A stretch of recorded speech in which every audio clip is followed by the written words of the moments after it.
मैं भी चुप था, मेरा नंबर अब आया। मेरी कत्ल पे आप भी चुप हो, अगला नंबर आपका। याद रखिएगा कि आपके बीच से जब कोई उठेगा, घर पड़ोसी का जलेगा, लपटें आएगी जरूर। दूसरों का घर बचाने के लिए निकला करें। अगर दूसरों का घर बचाने के लिए निकले हैं, 60 साल हमने तो पढ़ाई की थी या नौकरी की।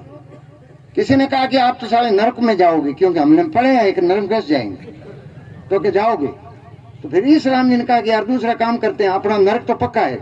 तो क्या करते हैं कि क्या कि किसानों में काम करो, थोड़ा बहुत स्वर्ग मिलेगा तो वहां बातें करेंगे। इसलिए हम इधर आ पड़े। अब स्वर्ग दिलाना आपके हाथ में बात है। आप इसको कहाँ तक वापस हमें नरक में छोड़ते हो तो हम वहीं बैठे रहेंगे। और क्या करें? वहीं हड़ताल करेंगे, मच्छर काटेंगे, दिन इनकलाब जिंदाबाद करेंगे वहीं पे। हम एक बार जेल गए तो जेल में रात को मच्छर बहुत काटे। ईश्वरा जी को कहा कि मच्छर बहुत काट रहे हैं, तो इनकलाब ना कि इससे क्या होगा कि इससे आके से मच्छर भाग जाएंगे। तो कहीं न कहीं कोई आका करो, आका चेतोगे, जागोगे तो आने वाला भी आपको समझेगा। एक सोनार के दर पे एक वोट मांगने वाला चला गया। भाई कोई सोनार बैठा हो, नाराज नहीं हो, ये बात आ गई, माफी मांगता हूं। तो वो कम छुड़ता था, बूढ़ा सोनार था। इसलिए एक कुत्ता आया तो वो छोरा हाका करने लगा। तो बाजी बोले वो बूढ़े सोनार के, क्या है रे? कि कुत्तो है रोट मांगे। डोगरे ने सुना कि ने तो है वोट मांगे।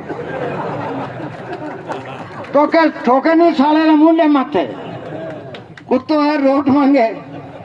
तो बढ़ के नेता है रोट मांगे है तो ठोक मुंडे मांगे। क्यों? सुनना कुछ था, सुना कुछ।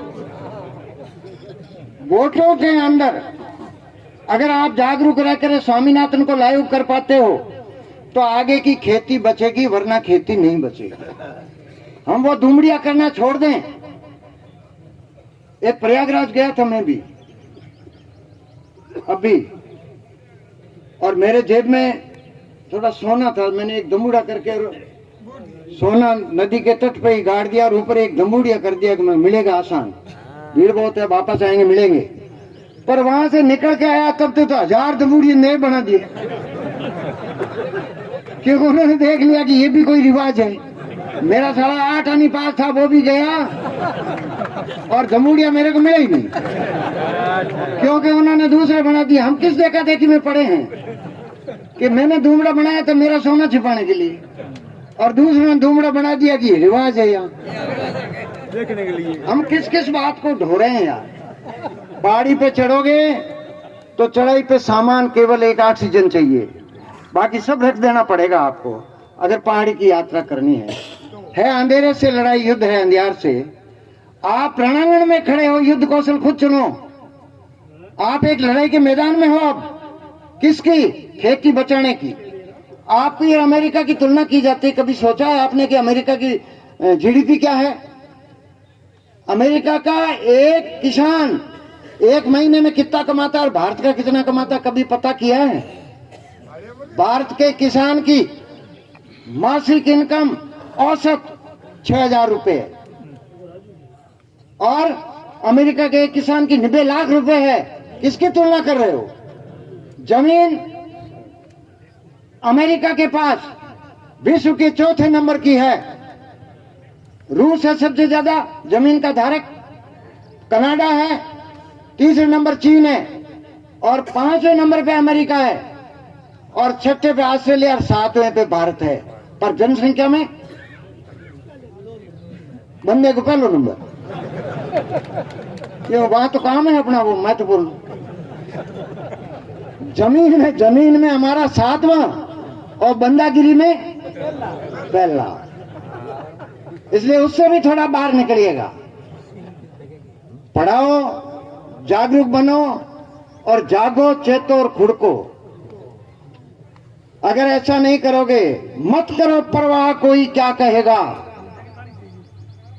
आपको कुछ लोग कुछ कहते रहेंगे, कुछ कहते रहेंगे कि तू ही बेटा रुड़ा फिरे इनकी को नहीं। पर रुड़ागिरी 80 करोड़ को मिले नहीं। 80 करोड़ वितरण हुए हैं हमारे इन हाके के बाद। 40 करोड़ बजाज के हुए और 40 करोड़ रिलायंस जो अपनी मुंह से आंटी नहीं कर रहा था, उसको भी मुंह झुका के देना पड़ा, उसको भी मुंह नीचे करके देना पड़ा 40 करोड़, बाकी रहा वो भी देगा। आप देख लेना कि आपकी लड़ाई इस तरह से सांचौर के अंदर भी मंड गई तो देखना कि रिलायंस के भी बाकी के जिनके पैसे नहीं आए हैं उनके भी आएंगे। बिजरोल आए क्या? बिजरोल खेड़ा और नहीं यहाँ आने का कह रहे थे, सांचौर में यहाँ आने का कह रहे थे, उनके एक पैसा भी नहीं आया है, 33% खराब आया, उनका भी आएगा, पर वो यहाँ आने का कह रहे थे। तो मैं कह रहा हूं मत करो परवाह कोई क्या कहेगा, इस तरह तो वक्त का दुश्मन सदा निर्भय रहेगा। मत करो परवाह, आप अपना हक बचाने के लिए निकले हो, किसकी परवाह करते हो? सरपंच साहब अकेले ही जयपुर चले गए, किसको पूछ के जाते? इनका दर्द था और किसानों के हालात पता था और किसानों की मदद कैसे कर सकते हैं उसका भी पता था, और 5 दिन तक वहां कार्यालय में बैठे रहे और उनको शिकायत करके आए और काम भी करवाए। ये लोग होते हैं कि जो सेल्फ डिस्चार्ज होते हैं स्वयं, वरना तो ट्रैक्टर के पहले पता है आपको, हाँ नहीं था क्योंकि बैटरी सिस्टम कम था। और ये तो भला हुआ कि एक जर्मनी के वैज्ञानिक का हैंडल देते हाथ टूट गया, भला हुआ उसका हैंडल देते हाथ टूट गया, तब उसने कहा कि यार ये हाथ से कैसे बचें, वरना हमारे तो हाथ आधे टूटे हुए होते, क्योंकि साधन भी हमारे पास है, ट्रैक्टर भी हमारा, पुली भी रोज खींचनी है, रोज हाथ टूटते। नहीं तो उसका एक टूटा और उसने सोचा कि इससे कैसे बचें, उसने सेल्फ का आविष्कार कर दिया और वो सेल्फ हमारे ट्रैक्टर में आ गया, हमारे हाथ बच गए।